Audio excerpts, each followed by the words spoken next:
حضرت عمر رضی اللہ تعالی عنہ جا رہے تھے نا، رات کو پہرے پہ کھڑے تھے، تو ایک گھر سے ایک خاتون اپنی بیٹی کو کہہ رہی تھی دودھ میں پانی ڈال لو، تو بیٹی بولی امیر المومنین نے منع کیا ہے، تو کہا امیر المومنین کب دیکھ رہے ہیں؟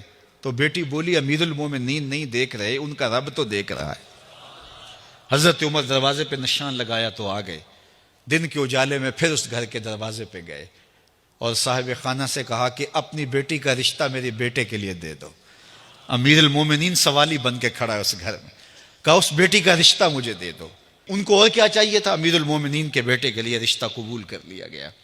پھر اللہ تعالیٰ جل شانہ ان کو ایک بیٹی دی، اس بیٹی سے اللہ نے ایک بیٹا انہیں دیا، اس بیٹے کا نام حضرت عمر بن عبدالعزیز ہے۔ تو جب مائیں اللہ سے ڈرنے والی ہوں، تنہائی میں ڈرنے والی ہوں، تو پھر اولادیں ایسی ہوتی ہیں۔ اپنی اولادوں کی تربیت کرو، جب بچے چھوٹے ہی ہوں تو ان کے تصور میں یہ بات اچھی طرح سے راسخ کر دو کہ اللہ دیکھ رہا ہے۔ پھر وہ کبھی رشوت نہیں لیں گے کہ اللہ دیکھ رہا ہے، اور وہ کبھی خیانت نہیں کریں گے کہ اللہ دیکھ رہا ہے، وہ کبھی ملک کے راز کو نہیں بیچیں گے کہ اللہ دیکھ رہا ہے، وہ جو ہے وہ بد نگاہی نہیں کریں گے کہ اللہ دیکھ رہا ہے۔ جہاں کوئی کیمرہ نہیں پہنچتا، جہاں سیکورٹی نہیں پہنچتی، جہاں کوئی ایجنسی نہیں پہنچتی، وہاں یہ عقیدہ پہنچتا ہے کہ میرا اللہ مجھے دیکھ رہا ہے۔ تو یقین کی یہ دولت زندگی کا نور ہے، زندگی کا جمال ہے، اور ماہ سیام میں اللہ تعالیٰ اس عقیدے کو روحوں میں اتار دیتا ہے اور باطن میں جذب کر دیتا ہے۔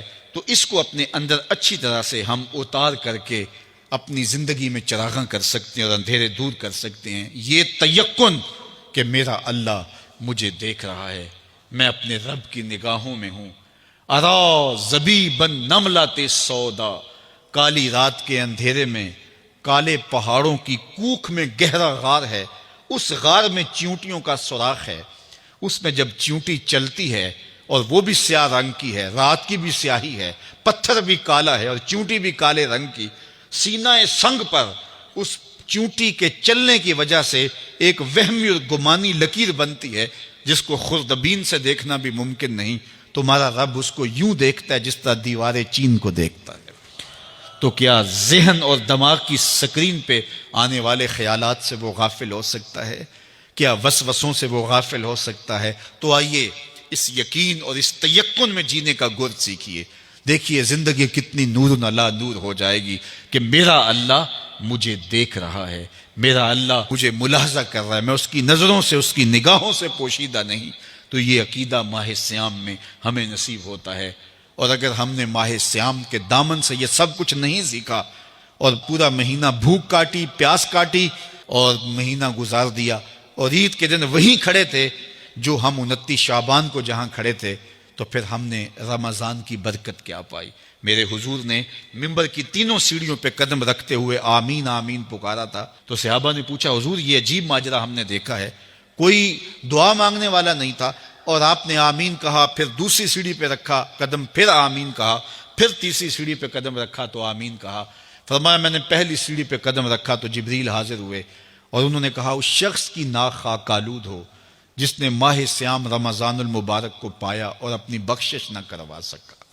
تو میں نے اس پہ آمین کہا کہ ماہ سیام ملے، رحمتوں کی برکھا برستی ہو، جنت کے 8 دروازے کھلے ہو، جہنم کے در بند کر دیے گئے ہوں، ایک نفل کا ثواب فرض کے برابر ہو، فرض کا ثواب 70 فرضوں کے برابر ہو، رحمتوں کی برکھا ہو اور بندہ اپنی بخشش بھی نہ کرا سکے، تو کہا اس شخص کی ناک خاک آلود ہو۔ تو حضور نے اس پہ آمین کہا۔ تو اتنے پیارے موسم کو جو ضائع کر دے، ایسی حسین رت کو جو ضائع کر دے، اس کے لیے وعید بھی کتنی سخت ہے۔ کہا دوسری سیڑھی پہ قدم رکھا تو جبریل آئے اور کہا اس شخص کی ناک خاک آلود ہو جو والدین کو بڑھاپے میں پائے اور خدمت کر کے جنتی نہ ہو سکے۔ ممبر کی تیسری سیڑھی پہ قدم رکھا تو جبریل آئے، انہوں نے کہا اس شخص کی ناک خاک آلود ہو جس کے سامنے آپ کا ذکر کیا جائے اور وہ آپ پہ درود نہ پڑے۔ اللہ اکبر۔ رسول رحمت کا نام آئے تو درود و سلام پیش کرو، ان کا ذکر آئے تو تمہاری روحیں بھی درود پڑھیں، تمہاری زبانیں بھی درود پڑھیں۔ اللہم صلی علی سیدنا و مولانا محمد معدن الجود والکرم۔ ان کا ذکر روحوں کی غذا ہے، ان کا ذکر دل کا قرار ہے، تو ان کے تذکرے کی خوشبو سے اپنے ماحول کو معطر رکھو۔